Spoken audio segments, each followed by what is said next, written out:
Assalamualaikum warahmatullahi wabarakatuh.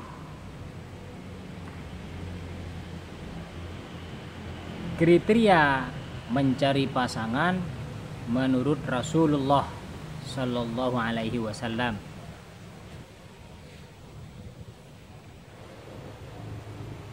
Pada dasarnya, menikah merupakan ibadah dengan jangka waktu yang lama, dijalani seumur hidup hingga maut memisahkan.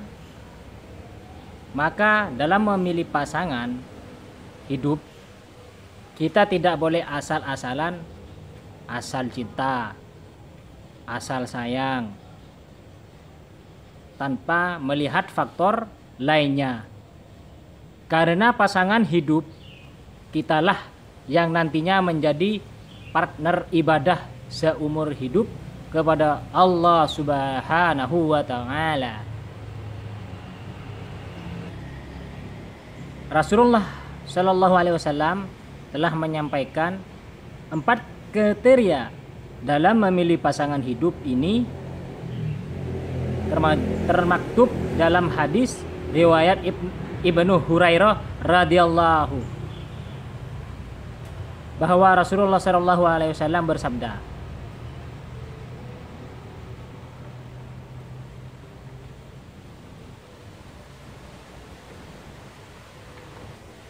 tunkahul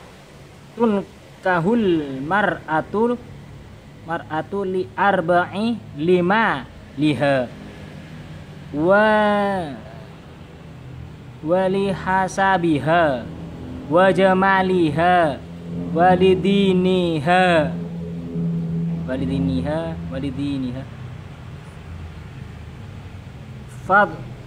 far bidzatid daini taribat yadakah. Nah, perempuan itu dinikahi karena 4 hal, yaitu 1, karena hartanya, 2, karena keturunannya, 3, karena kecantikannya, 4, karena agamanya. Maka pilihlah yang baik agamanya, niscaya kamu akan beruntung. A.R. Bukhari, Muslim, Abu Dawud, An-Nasi, dan Ibnu Majah. Dapat diketahui dari hadis Nabi di atas bahwa lumrahnya ada 4 hal yang menjadi alasan menikah seseorang, yaitu pertama, karena hartanya. Tidak bisa dinafikan bahwa aspek finansial menjadi salah satu, meski bukan satu-satunya hal yang menunjang keberhasilan kehidupan berumah tangga. Ibnu Hajar dalam Fath al-Bari mengatakan, boleh jadi hadis ini menunjukkan adanya pertimbangan kafah, kesetaraan kondisi calon suami dan calon istri dalam aspek finansial.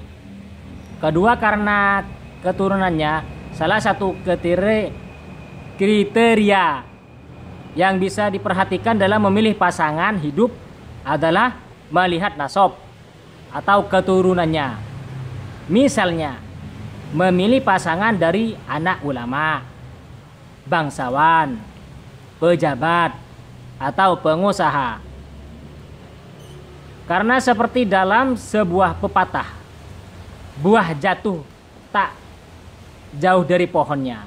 Artinya sifat anak tidak jauh dari orang tuanya.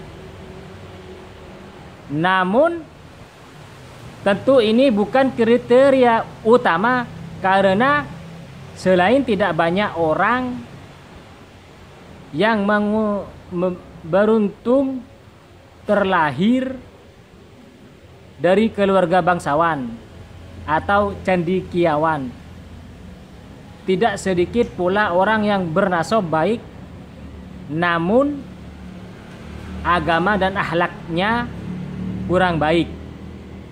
Begitupun sebaliknya. Terkait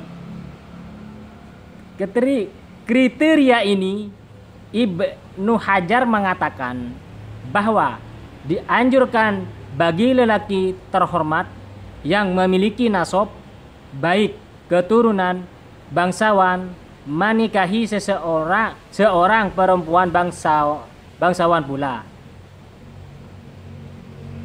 Namun jika perempuan bangsawan tersebut agamanya tidak baik dan ada perempuan lain yang bukan bangsawan namun agamanya baik, maka pilihlah agamanya baik.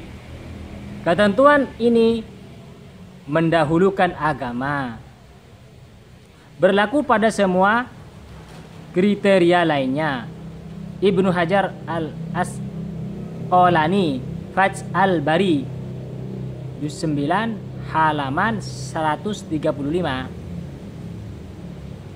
Ketiga, karena kecantikan atau ketampanannya.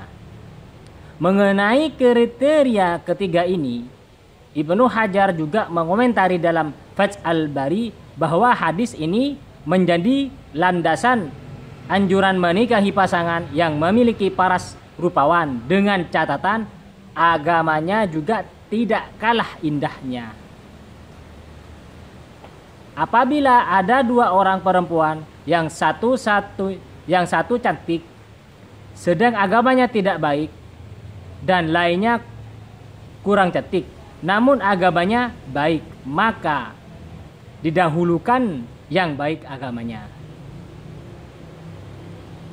Jika keduanya sama dalam hal agama, maka yang cantik diutamakan dan hendaknya keindahan paras wajah itu diikuti dengan keindahan sifat akhlak atau akhlak.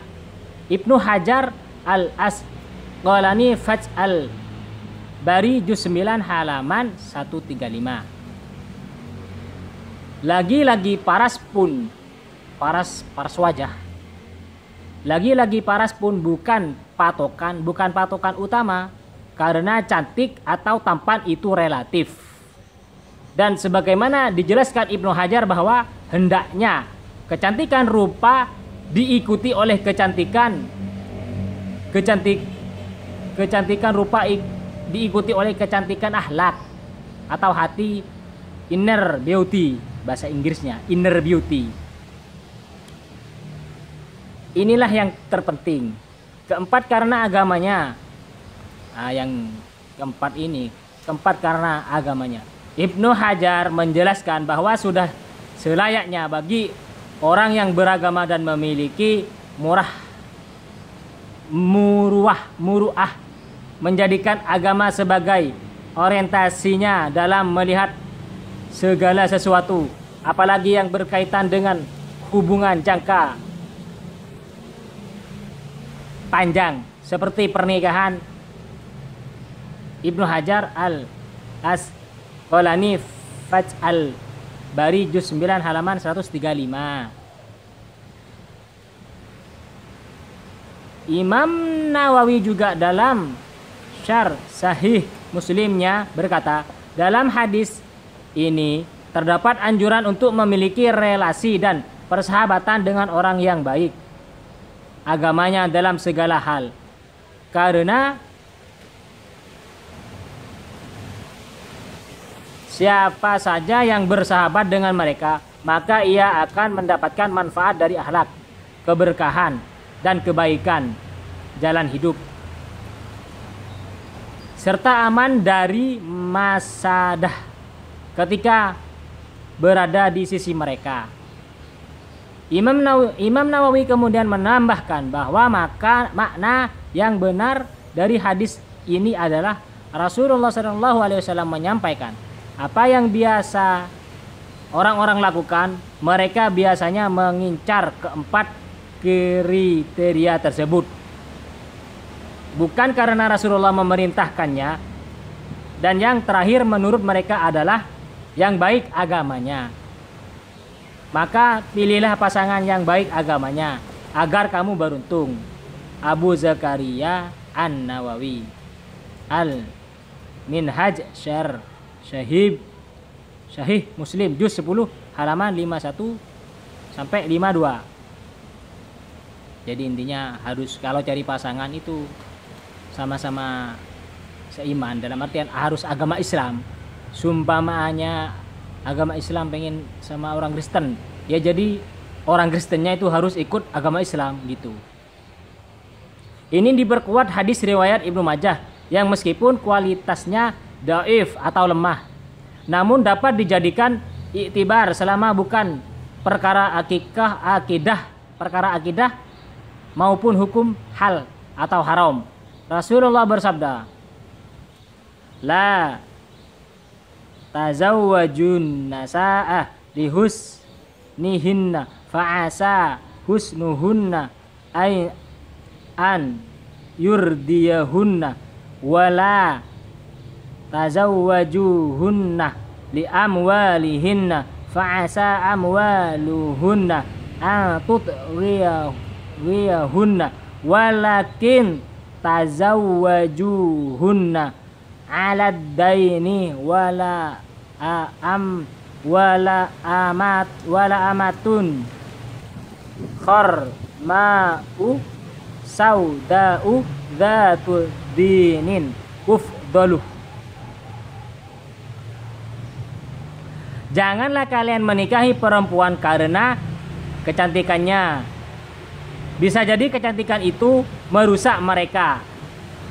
Janganlah menikahi mereka karena harta-harta mereka. Bisa jadi harta-harta mereka itu membuat mereka sesat. Akan tetapi nikahilah mereka berdasarkan agamanya. Seorang budak perempuan berkulit hitam yang telinganya sobek tetapi memiliki agama adalah lebih utama. HR Ibnu Majah nomor 1849.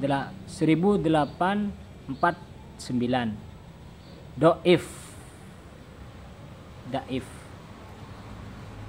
Itulah 4 kriteria pasangan hidup ala Nabi Muhammad SAW yang keseluruhannya bermuara pada satu kriteria utama, yaitu yang baik agama dan akhlaknya. Waalaikumsalam. Wallahu a'lam. Syafira Amalia Nasih. Assalamualaikum warahmatullahi wabarakatuh.